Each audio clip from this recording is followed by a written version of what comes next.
कृष्णो रक्षतु मां चराचरगुरुः कृष्णं नमस्ये सदा कृष्णेनैव सुरक्षितोऽहमसकृत् कृष्णाय दत्तं मनः. So this discipline is the fundamental point there, and undergoing the discipline the mind will go to a higher level. So he says that vyavasayatmika buddhihi samadhau na vidhiyate. Such persons who are only thinking of this, the various rewards of the yaga, jajna, etc., their mind will not be settled to the truth. They will not have the true perception of this supreme truth. So one has to go beyond this yaga and yajna. Why is he saying that? He is saying because Arjuna had a tuition of the karma kanda also, and he knew about this ritualistic part of the Vedas, regarding the Swarga as something very great, regarding the various other things which has been prescribed there as the great thing, and there is nothing beyond.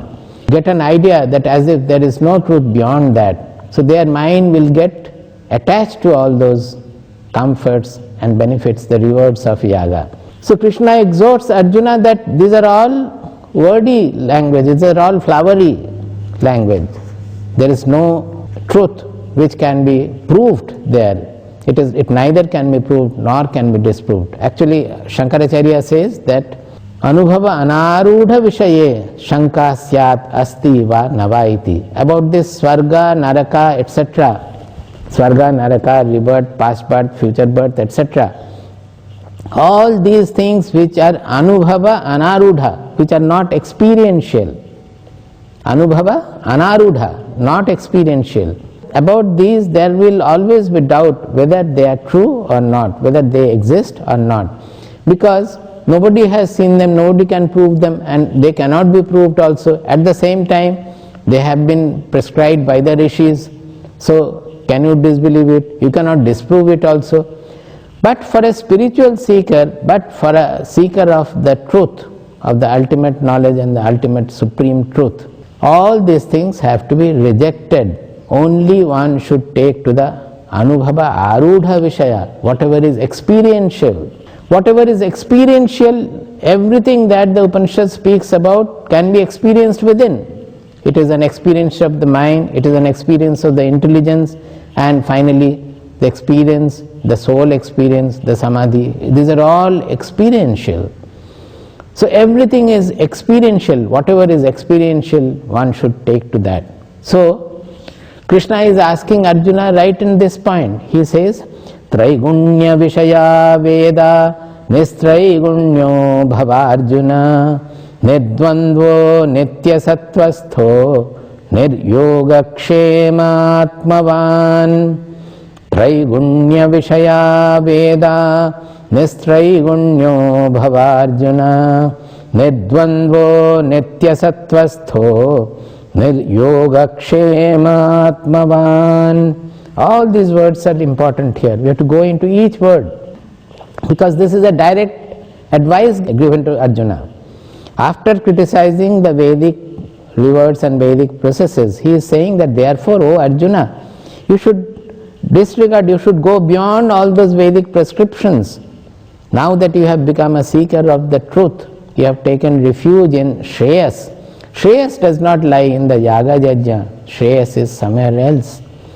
So, you become Nistraigunyaha, you become Nidvandvaha, Nitya Sattvasthaha, Niryogakshemaha, and Atmavan. These are the prescriptions given.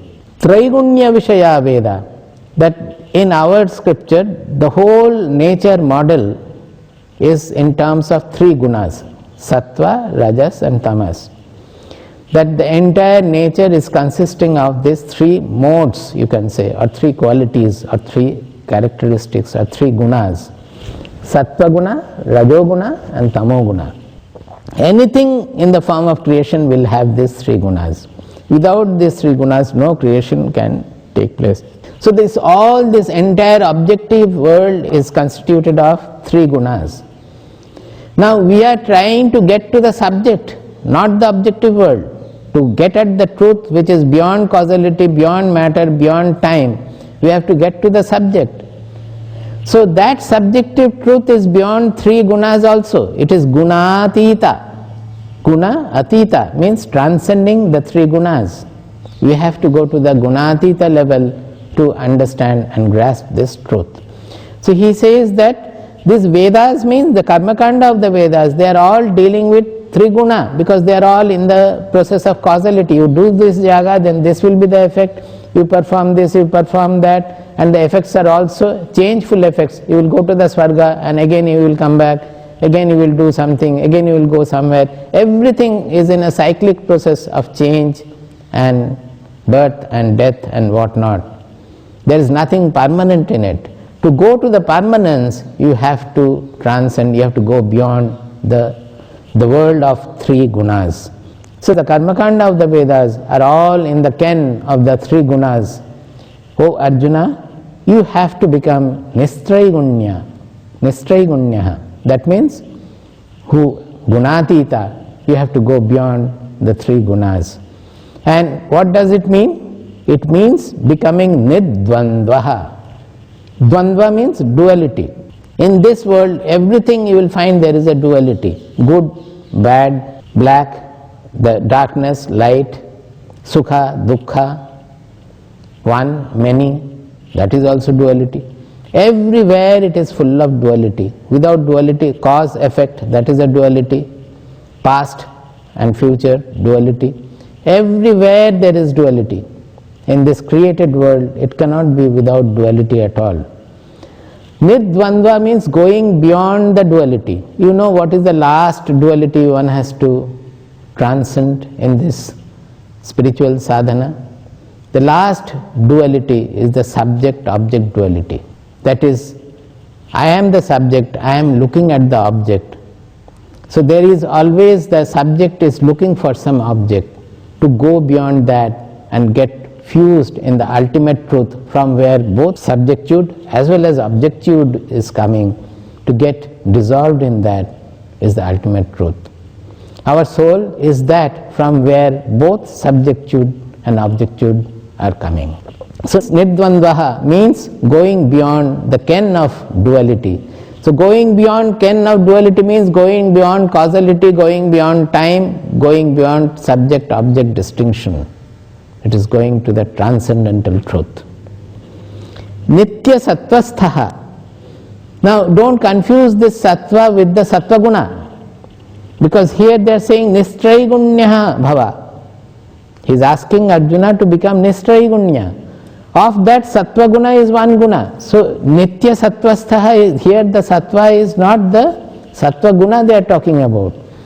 Here the sattva, the nitya sattva is the eternal being, his soul which is non-changing, which is the essential existence. That is the sattva, means which is the truth, the sat in us, that is our consciousness.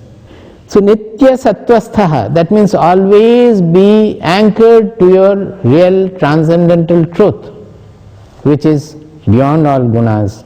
And nir yogakshema, we are always under yogakshema, that means we are trying to preserve what we have and we are trying to add more.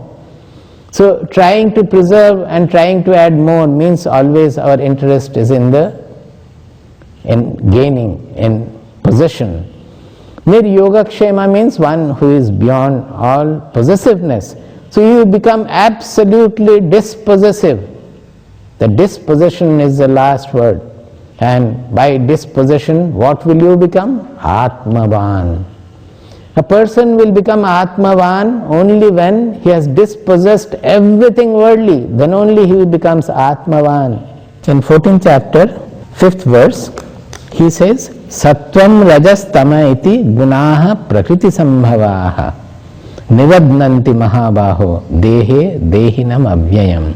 Sattvam rajas tama iti gunaha prakriti sambhavaha nivadnanti mahabaho dehe dehinam avyayam. Saying that these three gunas which constitute nature they bind the Dehi. Now here this word has to be gone into well. He says, Avyayam Dehinam Dehe Nivadnanti. O Mahabaho, O Arjuna, these gunas, they are binding the Avyayam Dehinam Dehe Nivadnanti. Deha means the body, mind, personality. And Avyayam Dehinam, that Dehi which is residing in the Deha, that is what we are referring to as I, where from the I sense is coming. The true Dehi is Avyaya. Avyaya means unchanging, undecaying, immortal.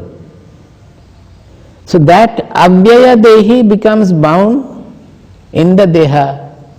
Becomes bound means it appears to be bound in the Deha because of the action, operation of these three gunas. Now he is defining the three gunas, how they bind us. Tatra sattvam nirmalatvat prakashakamanāmayam sukha sangena badnāti jnana sangena chānagha. Tatra sattvam nirmalatvat prakashakamanāmayam sukha sangena badnāti jnana sangena chānagha. He says sattva guna, which is supposed to be the best of the three, that also binds us. It is nirmala, it is prakasha, it is in the form of brilliance, in the form of enlightenment. It is pure.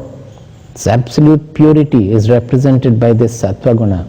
But even then this sattva guna is also causing bondage to us by sukha sangha and jnana sangha. That when the sattva guna is predominant in our nature, then everything becomes very clear, the enlightenment dawns, the purity dawns.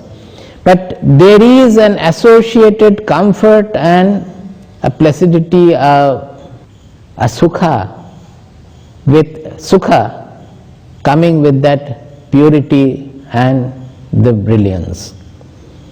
So we get attached to that sukha bodha, that whatever jnana gives us, knowledge gives us, we get attached to that knowledge. We start liking knowledge, more and more knowledge. So we get bound by the knowledge and by the sukha which is resulting from the purity and knowledge. See how we are getting every time limited. Even by this, the very good qualities also we get bound. To get to the truth, we have to cross all the bondages. Then he says that other two gunas, Rajo ragatmakam vidhi trishna sanga samudbhavam tannivadhnati kaunteya karma sangena dehinam. Rajo ragatmakam vidhi trishna sanga samudbhavam tannivadhnati kaunteya karma sangena dehinam. How does Rajoguna bind us? He says, Rajo ragatmakam vidhi. That means the origin of Rajoguna is raga. Ragatmakam means whose Atma is raga. That means the origin of Rajoguna is, essence of Rajoguna is raga. Raga means color. So the Rajoguna comes out of color. We are always seeing the world, applying it a color, color of me and mine, the color of selfishness, the color of likes and dislikes, the color of desired and undesired things. Everything, if it is my son, then I will be all out to protect, saying that no, he has not done this. It is because of the neighbor's son that he has become bad. If it is other's son, then we are out to condemn. Even if he is not bad, we will condemn that because of him my son is getting bad. Maybe my son is himself bad and the other son is better. But in looking at everything, if it is my words, I try to defend it. If it is my behavior, I try to defend it. When it is my building or my property or my furniture, we take great care for it. But when it is others, the moment we have sold off the building or sold off the furniture, we don't take care of it, thinking that it is others. So always the world we see, the world we interact in is colored by our sense of me, mine, likes, dislikes and whatnot. The world is seen not as it is, we don't have the impersonal vision. It is always a partial vision that we suffer from. It's a selfish vision of the world. So Rajoguna is coming from this partial vision, from this colored vision. Trishna Sangha Samudbhavam. So it generates Trishna and Sangha. Trishna means whatever I like, I desire that. And Sangha means more and more we desire that, we get attached to it. Or similarly on the other side, whatever I dislike, I fear it, I try to always avoid it. Even when we have to face whatever I dislike, we are not ready to face it. That is also because of the Sangha. So Rajoguna is giving rise to Trishna, means thirst for everything, desire for everything, and Sangha, getting attached or developing hatred for what I dislike and getting attached to what I like. Clinging to, Sangha means clinging. Tan nibadnati kaunteya karma sangena dehinam. So it is actually forcing us into lot of activity which are resulting from this kind of clinging. So a Rajoguna, a person in whom Rajoguna is predominant, he will be very active, he will be very energetic, very active, but in everything he will be very egoistic, very partial in his activity. So he will do whatever he feels, he will do with lot of effort, but he will easily get agitated and easily leave that also the moment he finds that he has not been able to be successful about it. So his nature will generally be very egoistic, agitated, affected by everything, by the likes and dislikes, although he is active. The third guna, he says, Tamastvajnanajam vidhi mohanam sarvadehinam pramadalasya nidrabhihi tannibadhnati bharata. Tamastvajnanajam vidhi mohanam sarvadehinam pramadalasya nidrabhihi tannibadhnati bharata. He says Tamoguna is basically representing inertia. So it is developing out of ignorance, ajnanajam. It is coming out of ajnana. And it mohanam sarvadehinam, it puts an envelope of delusion around us. We get deluded under the clutch of this tamoguna. And it binds us by pramada, alasya and nidra. Pramada, alasya and nidra, because its very nature is inertia. Tamoguna means darkness, it means inertia. So pramada means inattention. A tamoguni will be very inattentive. Everybody has these gunas in a smaller measure or greater measure. When we are sleeping, it is the effect of tamoguna. But when this tamoguna is predominant, what will happen is that person will be very inattentive. When he is serving food, he will think of some music or of meditation or of chanting. When he is meditating, he will think of a friend or somebody whom he wants to blame or something of that kind. Whatever he does, his mind will not be in that work. He will be absolutely inattentive about everything. When he studies, his mind will be in meditation. When he meditates, his mind will be in the studies. That is called pramada. Alasya, he will be very idle. This alasya, you should not think only physical alasya. All our faculties have alasya. The physical alasya is inert behavior, idleness, physical idleness. But the mind also will remain idle because of tamoguna. Mind inertia is not static inertia, it is a dynamic inertia. That is, mind will not be thoughtless actually. The mind will remain with some thought. Again and again it is rolling the same thought. No effect of that at all. You can look into your mind and find out, for everybody it happens that when the intelligence is not active, the mind goes on thinking the same thing. It doesn't go anywhere. It is a cyclical motion. It doesn't proceed anywhere. It goes round and round and round with the same kind of things. That is the dynamic inertia, just like the rolling of a wheel. You cannot stop it. You have to stop it, you need some effort.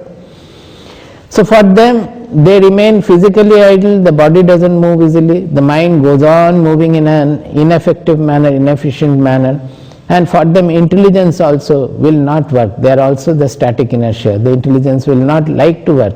Whatever is told or whatever happens, they will have a reaction, not thinking about it at all. They will never analyze, they will never think the pros and cons, the farsightedness they will not have. So these are the binding forces of tamoguna. Now in our sadhana, this gunatraya vibhaga yoga, this model of three gunas, it is very important, because keeping this model in mind, anybody can progress in sadhana. Because in spiritual sadhana, what we have to do is, we have to if we are too much of tamoguna, from tamoguna we have to go to a little of rajoguna. What does it mean? They are against each other. Tamoguna means inertia, inactivity and ignorance. Rajoguna means activity. So we have to energize, we have to become energetic, we have to work, we have to cultivate more of rajoguna to go from tamoguna to rajoguna. When the rajoguna becomes predominant, then we become very egoistic in our activity, we become very partial, we don't have the comprehensive vision. So to incorporate sattva guna, we have to incorporate more and more of comprehensiveness, more and more of knowledge to take care of the ignorance. So we have to develop the sattva guna. Suppose a tamoguna person takes to some sattvika pursuit like meditation or studying the scriptures. A person who is under the clutch of tamoguna, he wants to grow spiritually and he takes to meditation or studies, scriptural studies. You will find most of the time he is sleeping in the name of meditation, and scriptures will be open before him, but he will not be able to understand the scripture. Not only that, he will misunderstand also it more. That pramada will make him understand wrong things. That also Bhagavad Gita says. Sarvarthan viparitamscha buddhissa partha tamasi. The tamasika buddhi will take all the things in a reverse meaning.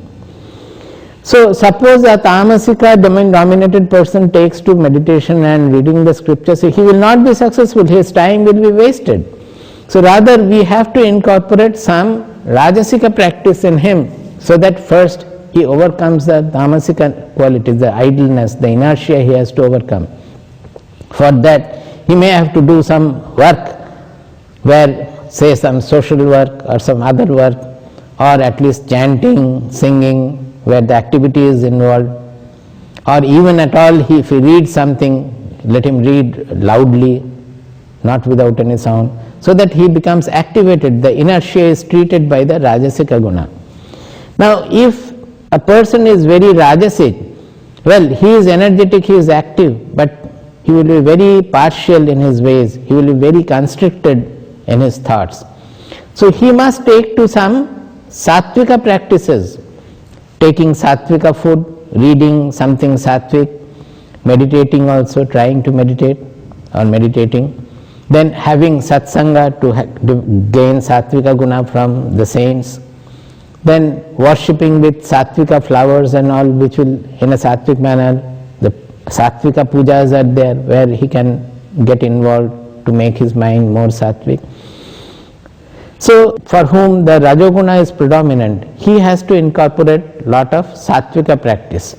Now sattva guna is, the quality of sattva guna is, later on Bhagavad Gita will say that abhivaktam vibhakteshu, he says sarva bhuteshu yenaikam bhavam avyayam ikshate abhivaktam vibhakteshu tad jnanam vidhi sattvikam. He has divided the knowledge also as sattvika, rajasika, tamasika.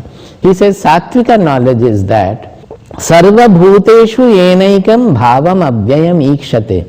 Sarva bhuteshu, that means in everything, in every being, in everything, yena ekam avyayam bhavam ikshate.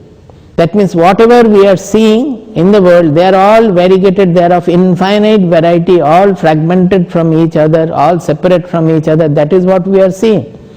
But in that all variety, they find the one in that, unity in diversity. That is our fundamental note of our Indian culture. whether it is music, whether it is percussion or any other tone, whether it is songs, whether it is art, sculpture or the spiritual literature, everywhere in our Indian culture, the unity in diversity is the main note.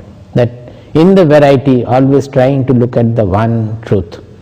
So he sees sarvabhuteshu yena ekam abhyayam bhavam ikshate. Ikshana means it is not seeing with the eyes. Ikshana means dekhna, seeing. But it is with the buddhi, seeing, the inner vision with the buddhi. Although the eyes are seeing variety, but he is knowing that they are all expression of the one truth.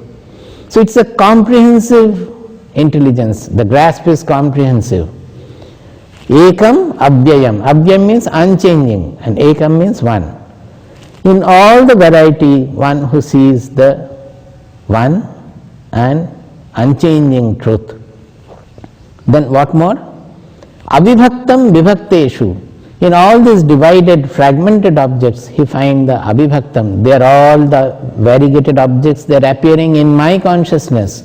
All the objects, whether it is enemy or my friend, both what we are perceiving is in my own consciousness, their formation in my own consciousness. If it is sukha, if it is dukkha, both are generated in my own mind. They are product of my mind. That mind is common in both sukha and dukkha. The consciousness in one case is manifesting as dukkha, another case it is manifesting as sukha. So why should we particularly cling to anything? Why should we particularly hate anything? It is all my manifestation. So he finds, his buddhi finds this oneness in everything. Such jnana is called sattvika. So more and more we incorporate the sattvika qualities, we find more and more unity in diversity, the uniformity results. He is no longer, his clothes will become uniform, he will not be interested in having very jarring colors, various colors and colorful things. That is why as people advance in spirituality, they generally take to one colored dress, that either white or this ochre or something else. They change over to one color. They don't have to bother their mind every day that yesterday I put on the green, today I have to put on the white or a blue or a red. Yesterday I did this kind of a border I have used, today I will use a golden border. His mind does not think of all this so much of variety. His mind does not get clinging to the variety. He doesn't look for so much of variety also. His life becomes more of an uniform. That variety of activity will be there, but they will all be anchored in the one single truth. That change is called sattvika change.